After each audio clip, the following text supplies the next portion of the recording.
जरा सोचिए, दक्षिण भारत की जमीन पर आज भी हजारों विशाल पत्थर चुपचाप खड़े हैं।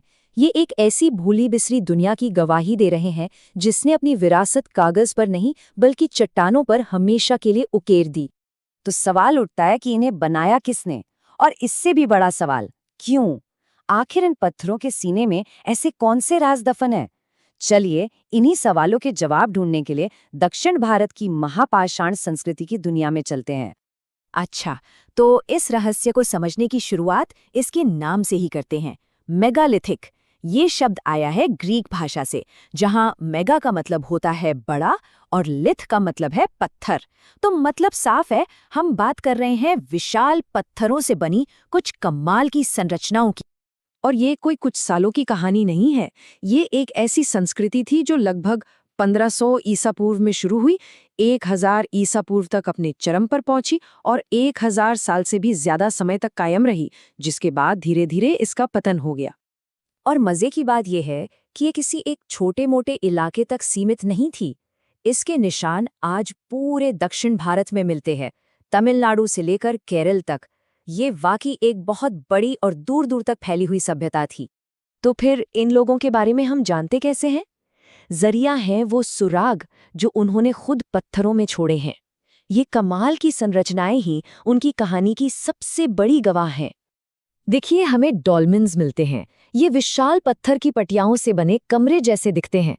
जरा सोचकर देखिए, बिना आज की टेक्नोलॉजी के इतनी भारी भरकम चट्टानों को उठाकर ऐसा कुछ बनाना, ये इंजीनियरिंग का कितना बड़ा कमाल रहा होगा।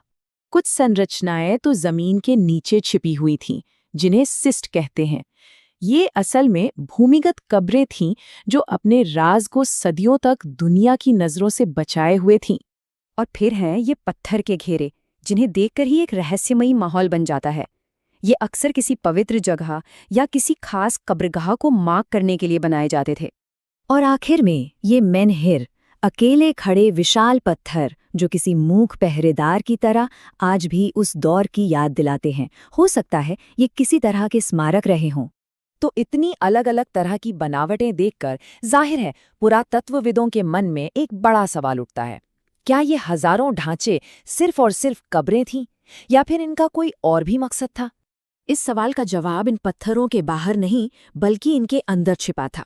और जब पुरातत्वविदों ने खुदाई की तो कहानी ने एक बिल्कुल नया मोड़ ले लिया। खुदाई में जो मिला वो सच में हैरान करने वाला था। लोहे के तेज तर्रार हथियार, खूबसूरत मिट्टी के बर्तन, कीमती मनके और गहने, और यहाँ तक कि घोड़ों और रथों के सबूत।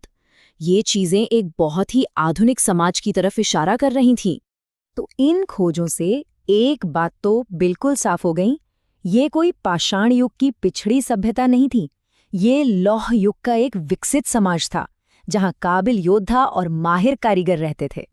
पर सवाल ये है कि ये सारा सामान कब्रों में क्यों रखा गया? दरअसल ये उनके गहरे विश्वासों का सबसे बड़ा सबूत है। वो मानते थे कि मौत ही अंत नहीं है और दूसरी दुनिया के सफर के लिए उनके अपनों को इन चीजों की जरूरत पड़ेगी। लेकिन जैसा कि अक्सर होता है, हर मिले हुए जवाब के साथ कुछ और भी गहरे सवाल खड़े हो गए, जो आज भी इतिहासकारों को सोचने पर मजबूर कर देते हैं। हमारे पास ये ढांचे तो हैं, लेकिन इन जगहों पर होता क्या था? कौन से अनुष्ठान किए जाते थे? क्या ये अपने पूर्वजों की पूजा के केंद्र थे, या फिर इनका कोई कनेक्शन चांद सितारों से था? ये सब आज भी एक पहेली है। एक बहुत ही दिलचस्प सुराग हमें आसमान की तरफ देखने पर मजबूर करता है। कई पत्थर के घेरे बिल्कुल सटीक खगोलीय संरेखण में बनाए गए हैं। मतलब ये लोग सितारों और ग्रहों की चाल की गहरी समझ रखते थे। यही नहीं, कब्रें खुद उस समाज की कहानी बताती हैं। कुछ कब्रें बेहद साधारण हैं, जिनमें कुछ खास सामान नहीं है, तो वहीं दूसरी तरफ कुछ भव्य कब्रें हैं जो कीमती सामान से भरी हुई हैं। ये साफ दिखाता है कि समाज में एक ऊंच नीच थी, आम लोग और शासक वर्ग। एक इतना व्यवस्थित समाज, इसे देखकर इतिहासकारों के मन में एक और परेशान करने वाला सवाल उठता है। और यही शायद सबसे बड़ा रहस्य है। इतने संगठित और हुनरमंद समाज ने अपने पीछे एक भी लिखा हुआ शब्द नहीं छोड़ा। उनकी कोई लिपि, कोई शिलालेख आज तक नहीं मिला है। उनका पूरा का पूरा इतिहास इन खामोश पत्थरों में ही कैद है। तो क्या ये कहानी बस यहीं खत्म हो जाती है? नहीं, बिल्कुल नहीं। चलिए देखते हैं कि कैसे इस प्राचीन संस्कृति की विरासत आज भी हमारे बीच जिंदा है। ये संस्कृति सिर्फ गायब नहीं हुई, इसकी गूंज आज भी मौजूद है।